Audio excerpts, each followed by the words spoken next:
Visuddhimagga. By Bhattantakariya Buddhaghosa.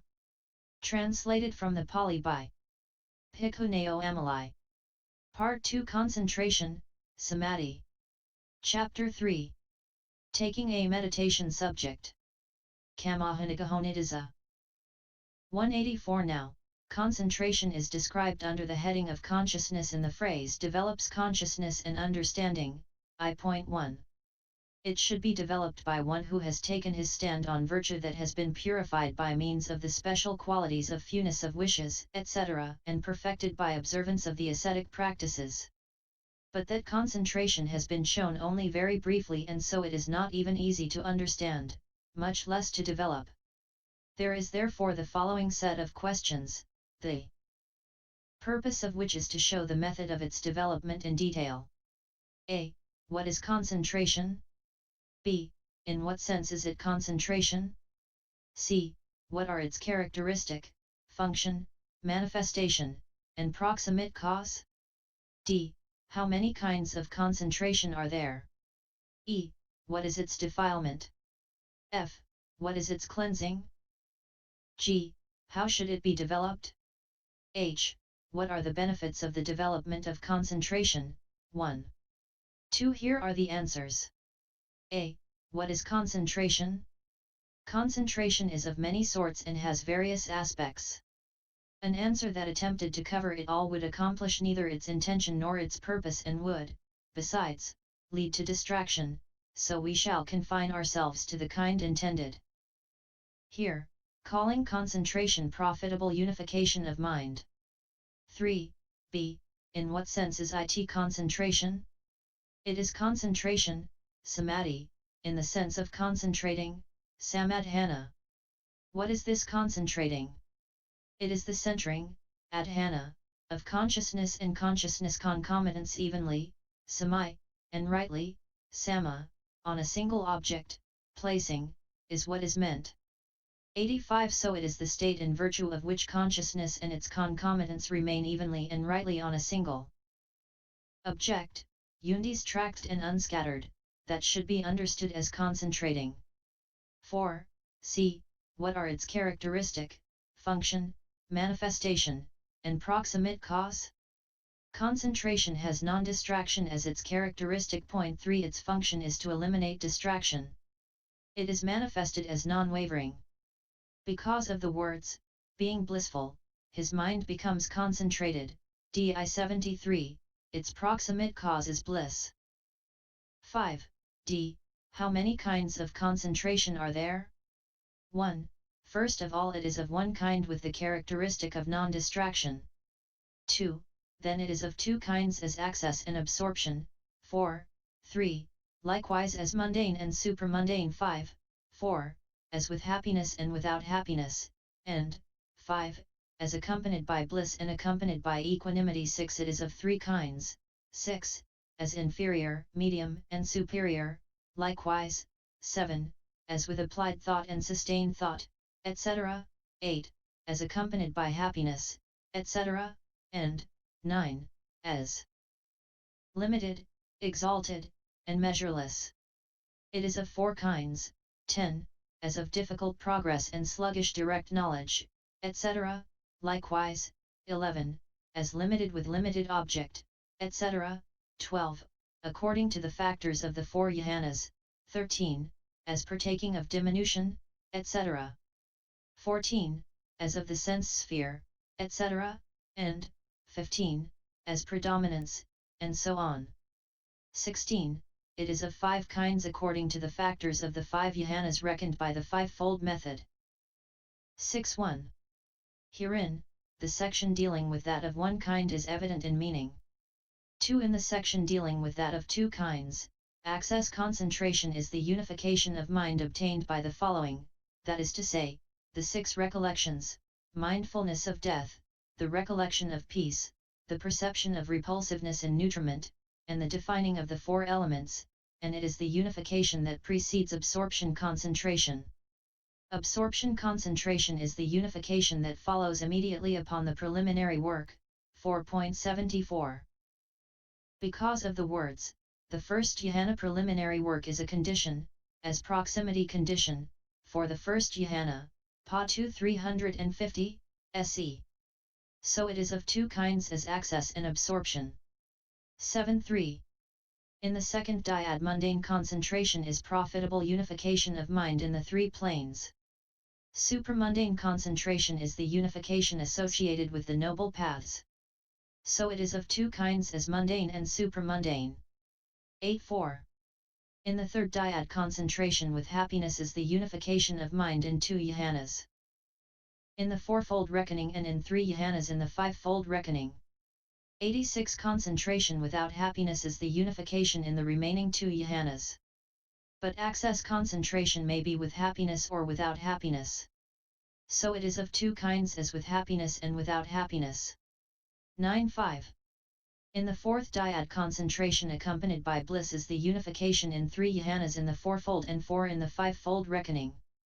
That accompanied by equanimity is that in the remaining jhana. Access concentration may be accompanied by bliss or accompanied by equanimity. So it is of two kinds as accompanied by bliss and accompanied by equanimity. 10.6. In the first of the triads, what has only just been acquired is inferior.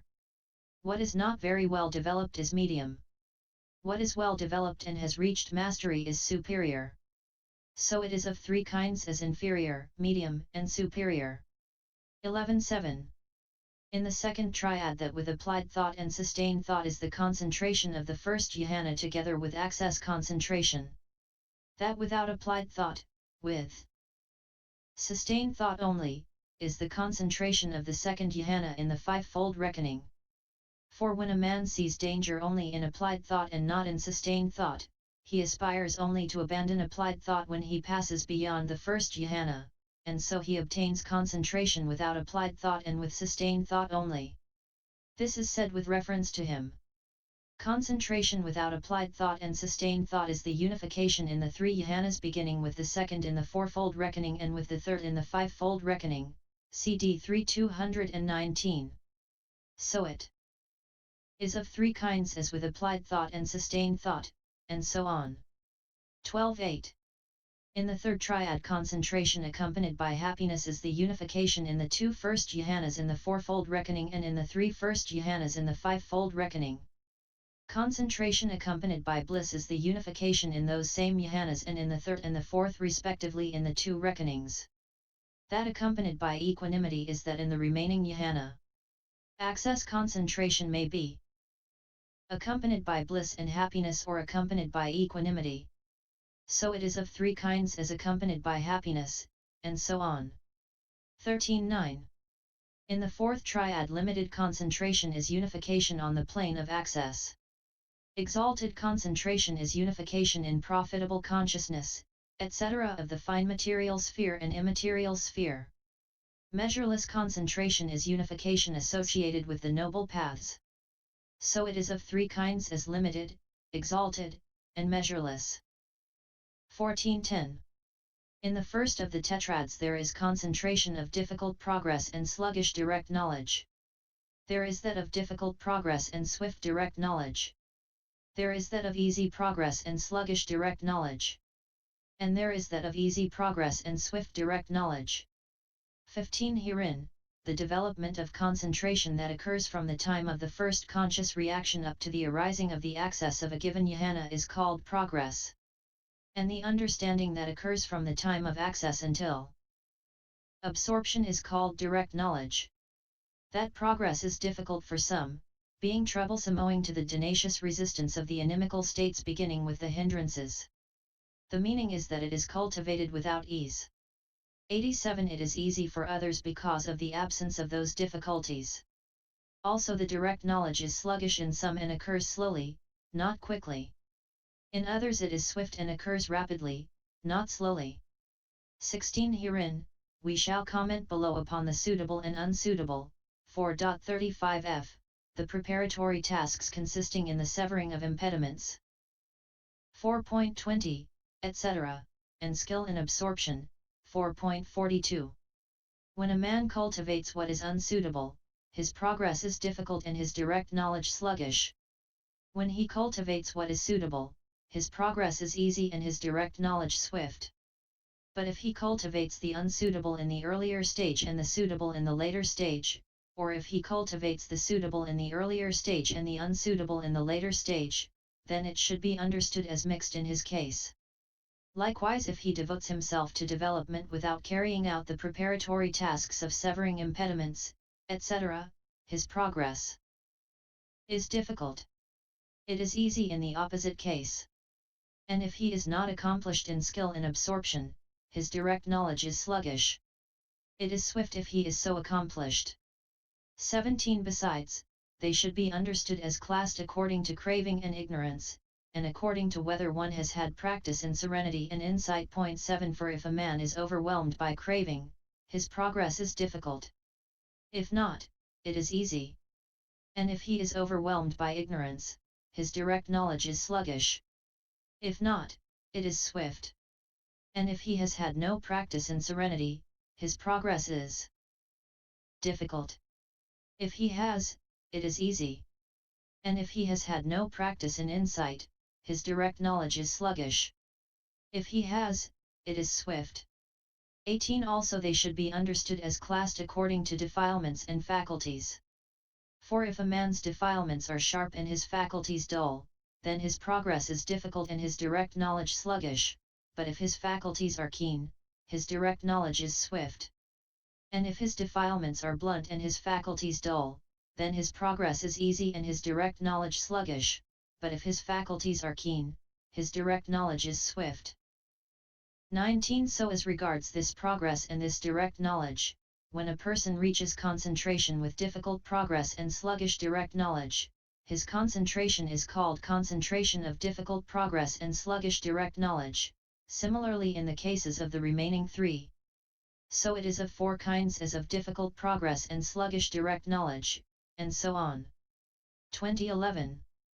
In the second tetrad there is limited concentration with a limited object, there is limited concentration with a measureless object, there is measureless concentration with a limited object, and there is measureless concentration with a measureless object. Herein, concentration that is unfamiliar and incapable of being a condition for a higher jhana 88 is limited. When it occurs with an unextended object, 4.126, it is with a limited object. When it is familiar, well developed, and capable of being a condition for a higher jhana, it is measureless. And when it occurs with an extended object, it is with a measureless object. The mixed method can be understood as the mixture of the characteristics already stated. So it is of four kinds, as limited with limited object, and so on. 2112. In the third tetrad the first jhana has 5 factors, that is to say, applied thought, sustained thought, happiness, bliss, and concentration, following suppression of the hindrances. The second has the 3 factors remaining after the elimination of applied and sustained thought. The third has 2 factors with the fading away of happiness. The fourth, where bliss is abandoned, has 2 factors with concentration and the equanimous feeling that accompanies it. Thus there are 4 kinds of concentration according to the factors of these 4 jhanas. So it is of 4 kinds according to the factors of the 4 jhanas. 2213. In the fourth tetrad there is concentration partaking of diminution, there is concentration partaking of stagnation, there is concentration partaking of distinction, and there is concentration partaking of penetration. Herein, it should be understood that the state of partaking of diminution is accessibility to opposition, the state of partaking of stagnation, hiti, is stationariness.